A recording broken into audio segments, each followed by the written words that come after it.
Class 10th Mathematics NCERT Syllabus Exercise 1.1 Question number 1, second and third part. Hello everyone, this is Pramod Luta, your math teacher. Today in this video, we will do second and third part of question number 1. In previous video, we have done introduction and the first part of question number 1.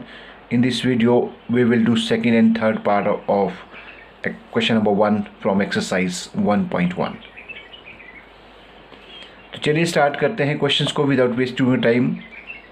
इस question में आपको जो है use Euclid division algorithm से जो है आपको निकालना है HCF। तो कैसे निकालते हैं, चलिए सॉल्व कर लेते हैं क्वेश्चन को। सबसे पहले जो है इन दोनों में से बड़ा कौन सा है वो आपको लिखना है कि लिखेंगे since 38,220 is greater than 196, so we apply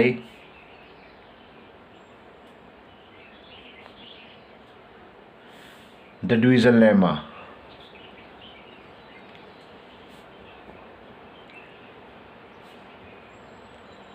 to 38,220 and 196 to get, यानी कि 38,220 को हम लेंगे डिविडेंड और 196 को हम लेंगे divisor.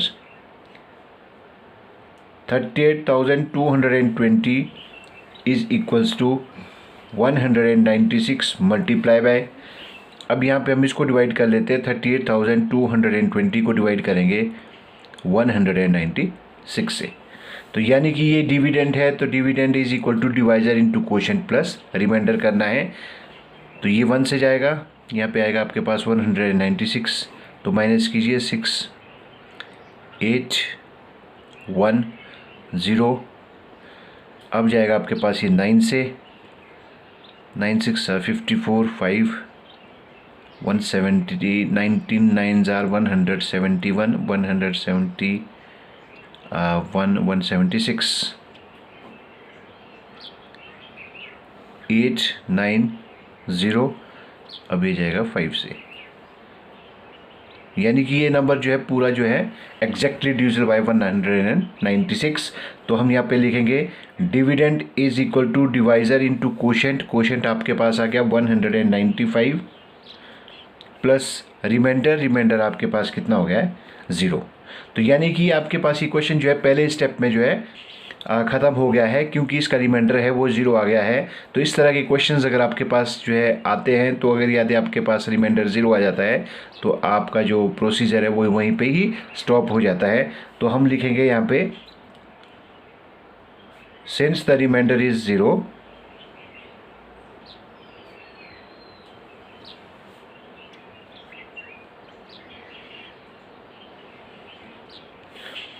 so we stop our procedure।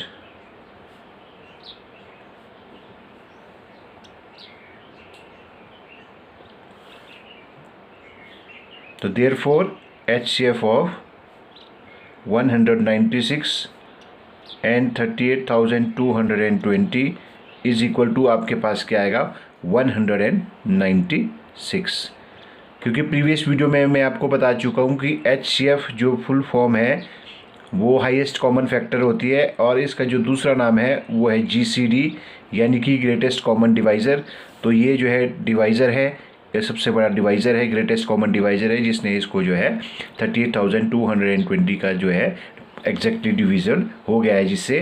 तो इसलिए HCF इसका क्या आएगा 196। मोस्टली बच्चे इसका HCF जो है 195 लिखते हैं, लेकिन ये गलत है। इसलिए मैं आपको बता रहा हूँ कि जहाँ पर बच्चे ज़्यादातर गलतियाँ करते हैं उस चीज़ को मैं ज़्यादा पॉइंट आउट कर रहा हूँ। तो इसका जो HCF होगा आपके पास होगा 196।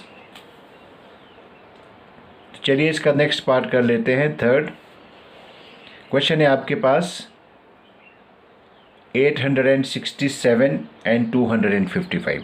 तो सेम प्रोसेस से करेंगे इसमें भी। Since 867 is greater than 255, so we apply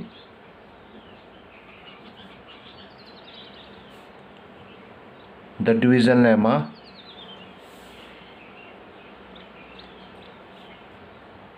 2 867 and 255 to get। तो यहाँ पे 867 बड़ा है, इसको हम लेंगे एज ए डिविडेंड, और 255 छोटा नंबर है तो इसको हम लेंगे as a divisor.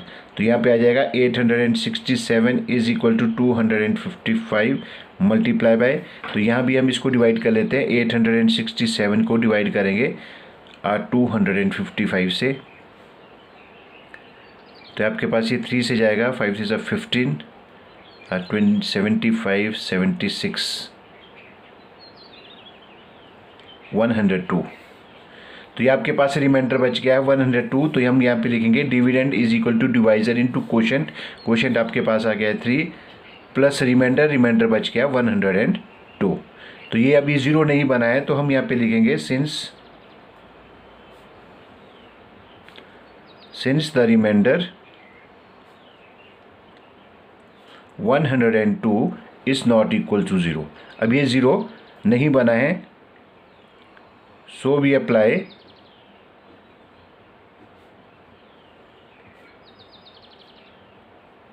The division lemma 2। अब यहाँ पे डिवीजन लेमा किसका लेंगे? 255 और 102 का।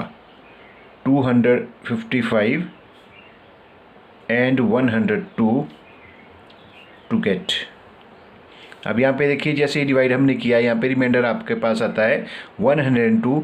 तो ये जो रिमाइंडर है ये बन जाएगा डिवाइज़र, और जो आपके पास डिवाइज़र था उसको हम बना देंगे डिविडेंड, यानी कि 255 जो है अंदर को चला जाएगा।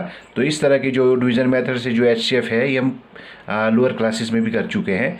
तो अब इसको डिवाइड कर लेते हैं। डिवाइड करने से इसमें 2 से जाएगा, आपके पास आएगा 204। अब दोनों को इसको माइनस कीजिए तो आपके पास आ गया 51 रिमाइंडर। तो यहाँ भी आपके पास क्या बनता है? 255 ये हम लेंगे dividend, dividend is equal to divisor आपके पास बन गया 102 इनटू कोशेंट आपके पास बन गया यहाँ पे 2, और plus remainder is equal to आपके पास बन गया 51। तो अभी भी जो रिमाइंडर है आपके पास जो है 51 है, 0 नहीं है। तो हम यहाँ पे लिखेंगे since the remainder 51 is not equals to 0, so we apply the division lemma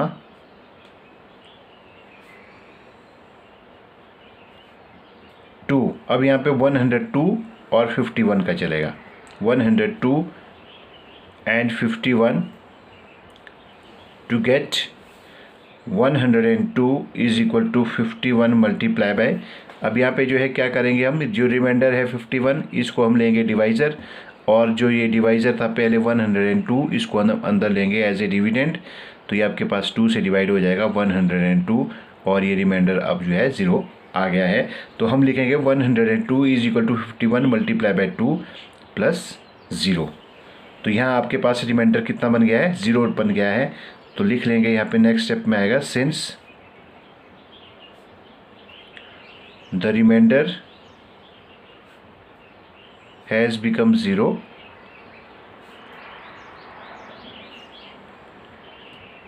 so we stop our procedure.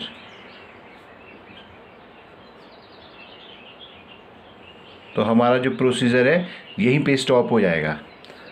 तो हैंस या देयरफॉर भी कर सकते हैं। हैंस HCF ऑफ 867 एंड 255, इसका जो HCF बनेगा वो आएगा आपके पास 51, क्योंकि मैं अभी पिछले क्वेश्चन में बता चुका हूँ हाईएस्ट कॉमन फैक्टर या GCD एक ही बात है, ग्रेटेस्ट कॉमन डिवाइज़र 51 से जो है ये एग्जैक्टली डिविजिबल हुआ है। यहाँ पे रिमाइंडर 0 आया है तो इसका आएगा 51। तो ये रहा इस क्वेश्चन का आंसर्स। तो ये रहे आपके पास सेकंड और थर्ड पार्ट क्वेश्चन नंबर 1 से, और question number 2, question number 3, question number 4 और क्वेश्चन नंबर जो 5 है इस एक्सरसाइज से, ये कोई ज़्यादा इतने सच इम्पोर्टेंट नहीं है, तो हम ये क्वेश्चंस नहीं करेंगे। और next exercise we will do next video. Thank you so much for watching these questions.